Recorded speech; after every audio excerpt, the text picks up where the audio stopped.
नमस्कार मंडळी, art of कुकिंगमध्ये तुमचं सगळ्यांचं मनापासून स्वागत करते. तर आज मी येथे पालकची भाजी अगदी वेगळ्या पद्धतीने बनवणार आहे. ज्यांना पालकची भाजी खायला आवडत नाही ते सुद्धा ही भाजी आवडीने खातील. तर येथे पालकची भाजी बनवण्यासाठी मी एक जुडी पालकची घेतलेली आहे. तर सुरुवातीला आपल्याला पसरट भांड्यामध्ये पालक टाकून स्वच्छ धुवून घ्यायचा आहे. म्हणजे या भाजीला जी थोडीफार माती लागलेली असते ते पूर्ण निघून भांड्यामध्ये माती जमा होते आणि पालक हे स्वच्छ धुतला जातो. आणि पालक स्वच्छ धुतल्यानंतर चाळणीमध्ये ठेवून यातील पाणीसुद्धा मी काढून घेतलेलं आहे. तर येथे आपल्याला पालकची भाजी बनवण्यासाठी पालक हा कवडा वापरायचा आहे. म्हणजे पालकचं जे देठ असते ते सुद्धा आपण भाजीमध्ये थोडंफार वापरू शकतो. आणि आता स्वच्छ धुवून घेतलेला पालक आपल्याला बारीक चिरून घ्यायचा आहे. तर पालकची भाजी बनवण्यासाठी आपल्याला पालक हा बारीकच चिरून घ्यायचा आहे, म्हणजे भाजीला घट्टपणा येतो. आणि जर का तुम्ही भाजी चिरत असताना पालक हा जाड ठेवला तर जेवण करत असताना मुलं पालक हा बाजूला काढून ठेवतात. म्हणून भाजी चिरत असताना पालक हा बारीकच चिरून घ्या, म्हणजे मुलांना पालक बाहेर काढता येणार नाही. आणि पालक बारीक चिरून घेतल्यामुळे भाजीमध्ये पालक चांगला शिजला जातो. पालक बारीक चिरून घेतल्यामुळे भाजीला घट्टपणा सुद्धा येतो आणि कोणाला कळत सुद्धा नाही की ही भाजी पालकची आहे. तर येथे मी पालकची भाजी छान अशी बारीक चिरून घेतलेली आहे. ती मी एका प्लेटमध्ये काढून घेते. आणि आता आपण पुढची तयारी करून घेऊ. तर येथे कढई गरम करून त्यामध्ये मी 1 मोठा चमचा तेल टाकून घेतलेला आहे. तेल चांगलं कडकडीत गरम झाल्यानंतर यामध्ये आपण अर्धा चमचा जिरं टाकून घेऊ. आणि जिरं छान तेलामध्ये परतून झाल्यानंतर यामध्ये आपण 10-12 लसूण पाकळ्या ठेचून घेतलेल्या आहेत त्यासुद्धा आपण यामध्ये टाकून घेऊ. आणि लसूण तेलामध्ये चांगला परतून झाल्यानंतर आपण यामध्ये बारीक चिरून घेतलेली पालकची भाजी टाकून घेऊ. आता आपण हा पालक तेलामध्ये व्यवस्थित मिक्स करून घेऊ. तर ही भाजी बनवण्यासाठी आपण यामध्ये कवड्या पालकचा वापर केलेला आहे. तर पालक शिजल्यानंतर त्याचा रंग बदलतो, म्हणून आपण यामध्ये अर्धा चमचा साखर टाकून घेऊ. आता परत आपण हा पालक व्यवस्थित मिक्स करून घेऊ. आणि आता जरी तुम्हाला ही भाजी दिसायला जास्त दिसत असेल, पण शिजल्यावर ही भाजी खूप कमी होते. आणि यावर झाकण ठेवून आपण 2 ते 3 मिनिटं मंद आचेवरती ही भाजी शिजवून घेऊ. 2 ते 3 मिनिट आपण हा पालक चांगला शिजवून घेतला आहे. सुरुवातीला आपल्याला हा पालक फक्त 70 ते 80% शिजवून घ्यायचा आहे. शिजवून घेतलेला पालक आपण एका भांड्यामध्ये काढून घेऊ. आता तीच कढई आपण गरम करून यामध्ये 3 ते 4 चमचे शेंगदाणे टाकून घेऊ. 2 ते 3 मिनिट आपल्याला शेंगदाणे चांगले खमंग भाजून घ्यायचे आहे. शेंगदाणे भाजून झाल्यानंतर यामध्ये आपल्याला 1 चमचा बेसन पीठ टाकून घ्यायचं आहे. आणि यामध्येच आपल्याला 1 चमचा पांढरे तीळ सुद्धा टाकून घ्यायचे आहे.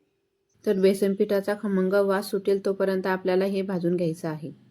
अगदी मंद आचेवरती आपल्याला हे 1 ते 1.5 मिनिटं भाजून घ्यायचं आहे. आणि हे चांगलं भाजून झाल्यानंतर आपण मिक्सरच्या भांड्यामध्ये काढून हे बारीक फिरवून घेणार आहे. आता या कढईमध्ये मी मोठा 1.5 चमचा तेल टाकून घेतलेला आहे. आणि परत आता आपल्याला यामध्ये अर्धा चमचा जिरं टाकून घ्यायचं आहे. तर आता या भाजीमध्ये आपल्याला इथे जरा जास्त लसूणचा वापर करायचा आहे. तर 10 ते 15 लसूण पाकळ्या मी इथे ठेचून घेतलेल्या आहे, त्या यामध्ये मी टाकून घेतलेल्या आहे. आणि 1 मोठ्या आकाराचा कांदा इथे मी बारीक चिरून घेतला आहे, तो सुद्धा यामध्ये टाकून घ्यायचा आहे. आता या कांद्याला आपल्याला छान असा गुलाबी रंग येईल तोपर्यंत आपल्याला हा कांदा तेलामध्ये परतून घ्यायचा आहे. 3 ते 4 मिनिट आपण हा कांदा चांगला मंद आचेवरती गुलाबी रंग येईल तोपर्यंत परतून घेतलेला आहे. आणि आता आपण यामध्ये 1 मोठ्या आकाराचा टोमॅटो बारीक चिरून घेतलेला आहे, तो सुद्धा टाकून घेऊ. ही पालकची भाजी बनवत असताना यामध्ये टोमॅटोचा जरा जास्त वापर करायचा, म्हणजे पालकच्या भाजीमध्ये जो तुरटपणा असतो तो टोमॅटो टाकल्यामुळे कमी होतो. आता आपल्याला यावर झाकण ठेवून हे टोमॅटो 5 मिनिट चांगला मंद आचेवरती शिजवून घ्यायचं आहे. यावर आपण झाकण ठेवल्यामुळे कांदा आणि टोमॅटो छान असा नरम झालेला आहे. तर आता आपण यामध्ये काही मसाले वापरणार आहे. सुरुवातीला आपण यामध्ये अर्धा चमचा धनेपूड टाकून घेणार आहे. आता आपण यामध्ये 1 चमचा लाल मिरची पावडर घालून घेऊ. आणि या भाजीला रंग छान यायला हवा म्हणून आपण यामध्ये अर्धा चमचा काश्मीरी पावडर घालून घेऊ. आणि यामध्ये पाव चमचा हळदसुद्धा टाकून घेऊ. आणि आता आपण हे सर्व मसाले यामध्ये व्यवस्थित मिक्स करून घेऊ. 1 ते 1.5 मिनिट आपल्याला हे मसाले तेलामध्ये चांगले परतून घ्यायचे आहे. आता या मसाल्याला तेलसुद्धा चांगलं सुटलेलं आहे. सुरुवातीला आपण शेंगदाणे, बेसन पीठ आणि तीळ चांगलं भाजून घेतलेलं आहे, तर त्याची बारीक पावडरसुद्धा करून घेतलेली आहे. तर ती पावडरसुद्धा आता आपण यामध्ये टाकून घेऊ. आणि तयार करून घेतलेली पावडरसुद्धा आता आपल्याला यामध्ये व्यवस्थित मिक्स करून घ्यायची आहे. तर सुरुवातीला आपण हे सर्व साहित्य भाजून घेतलेलं आहे, त्यामुळे आपल्याला हे जास्त परतून घेण्याची गरज नाही. तर यामध्ये आपण ही पावडर तयार करून टाकल्यामुळे भाजीला घट्टपणा येतो आणि भाजीला चवसुद्धा तेवढी चांगली येते. तर आता आपण हे सुद्धा चांगलं परतून घेतलेलं आहे. आता आपण यामध्ये साधारणतः अर्धा ग्लास पाणी टाकून घेऊ आणि आता हे सर्व मिश्रण आपण या पाण्यामध्ये व्यवस्थित मिक्स करून घेऊ. तर येथे आपल्याला या भाजीमध्ये जास्त पाण्याचा वापर करायचा नाही, कारण ही भाजी जास्त घट्ट सुद्धा नसते आणि जास्त पातळ सुद्धा नसते. आता या कढईवर आपण झाकण ठेवून मंद आचेवरती याला चांगली एक उकड काढून घेऊ. तुम्ही बघू शकता या रशाला छान अशी उकड आलेली आहे. या रशाला उकड आल्यानंतर तुम्ही बघू शकता या रशाला छान असा दाटसरपणा सुद्धा आलेला आहे.